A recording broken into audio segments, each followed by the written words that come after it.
Here's a collection of actual crimes committed by really dumb criminals.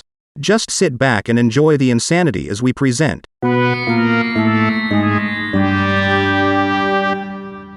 Stupid crime stories you just won't believe.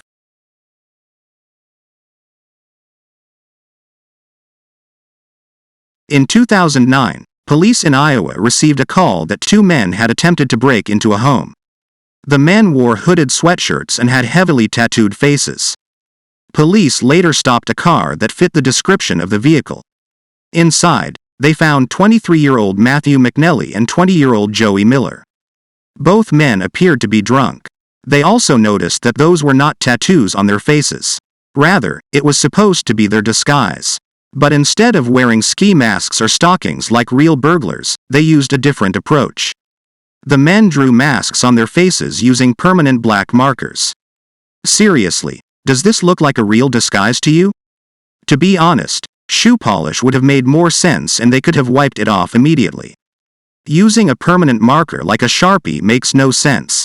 It was also later revealed that one of the accused burglars suspected that his girlfriend was cheating on him with the man who lived in the home.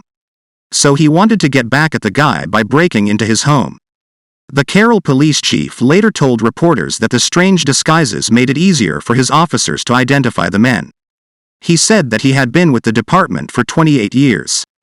During that time, he's seen a lot of things that make him laugh and plenty of weird stuff. But this was probably the best combination of the two. He said that his officers were probably laughing the whole time. Since they both painted their faces using permanent black markers, they obviously went to jail looking like this. That means cops weren't the only ones laughing at them. Both men were charged with attempted burglary, and McNelly was charged additionally with operating a vehicle while intoxicated. In 2018, a man was dining at a Waffle House in Memphis. After eating his meal, he paid the waitress by handing her a $100 bill. The waitress took one look at the money and noticed something odd. While it felt like real paper money, there was an obvious discrepancy. The $100 bill looked nothing like the one pictured here. This one clearly has an image of Benjamin Franklin. The one he handed her looked something like this. The image on the bill was Abraham Lincoln. Clearly someone had taken a $5 bill and bleached off the number 5. Once the 5 was faded out, they ran it through a printer and copied $100 markings onto the original $5 bill. It was such a poor job that the waitress caught it immediately. You may be wondering why he would try to pay for a meal with a fake $100 bill. Well, this is a common method that people use when passing counterfeit money. The idea is to make a small purchase and keep the larger amount in change. If a purchase is $20, you'll walk out with $80 in change. Obviously, it's not that easy anymore. But based on conversations with some retailers, they are still getting stuck with fake money. While it's true that some people don't know whose picture is on a $100 bill, this one was way too easy. The waitress then called security guards to detain the man until police arrived. James Ryan of Memphis was arrested and charged with forgery. In 2023, a South Carolina man set out to rob a quick-stop convenience store. He walked in wearing a wig, hoodie sweatshirt and a mask. He allegedly showed the clerk a black gun in his waistband and demanded money. The frightened clerk quickly handed him about $300 from the register. The man didn't get far as sheriff's deputies located him in a nearby Dollar General store parking lot. He was armed with the same gun that was used in the robbery.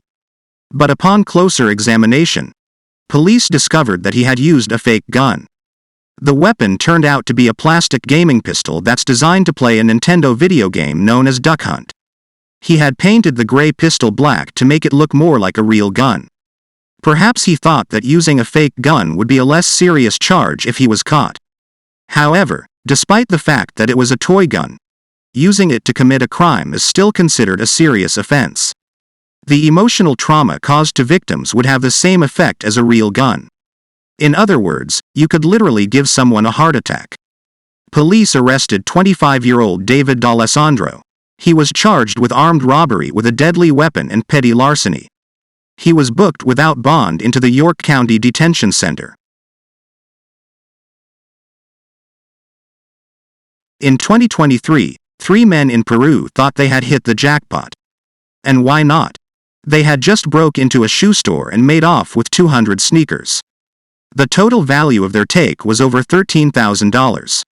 They should be able to make plenty of money selling them on the street. Sounds like a profitable night. Footage from the store's security cameras captured the crime at 3:30 a.m. on a Sunday. It showed the thieves breaking the padlock on the door after several attempts. They managed to grab 200 famous name sneakers, load the boxes on a tricycle and ride off. But their jubilation was short-lived. It turns out that all 200 sneakers were for the right foot only. The thieves never got the matching left sneakers. That means that the shoes are useless to them or anyone else who's looking to buy a matching pair. Local police then tweeted a picture of the mess that was left behind by the crooks. Of course, as you can see, Twitter users live for these moments. According to the local police chief, they have the video footage as well as fingerprints. He was confident they would eventually catch these guys. In 2013, a New Hampshire man went to pick up a grill from a local thrift store called Finders Keepers. He arrived with his young son around 8:43 p.m. on a Friday. There was just one small problem. The store had already closed by 6 p.m. But apparently, that was the plan all along. You can see in the security footage as the man drives up with his son and takes the large grill. The owner said she left the grill outside because it was too heavy for her to move inside at the time. That would explain why the man needed his son to help him load the grill in his vehicle. As you can see in the video, this was a job for 2 people. Folks who saw the video were quite upset that he chose to use a child. After police located the man, he claimed that he thought the grill was free. He based it on the fact that the store was called Finders Keepers. He had previously seen items being left outside on the porch, so he assumed they put stuff out for people to take. He apparently had taken a DVD player a few weeks earlier. However, looking at the sign, there is nothing that implies this stuff is free. And showing up at night after the store is closed doesn't help your case either. Imagine someone finding this famous book in a store, looking at the title, and assuming you could just take it and walk away without paying. The owner of the store wasn't buying his explanation. She was quoted as saying, "I don't know of any stores where there's free stuff." And if there was such a store, she would be a regular customer. She said that all of the proceeds from her business goes to help military families and children in need. So when she saw a child assisting in the crime, she said it just added insult to injury. They receive their inventory through donations and the workers are all volunteers. Thus, it's no surprise that news of the crime greatly upset the local community. Police were able to recover the stolen items and return them to the store. No word on what punishment the man received, but taking from a charity will never win you any sympathy. Be sure to like and subscribe to this channel. Our weekly videos will feature such topics as stupid crime stories, classic TV,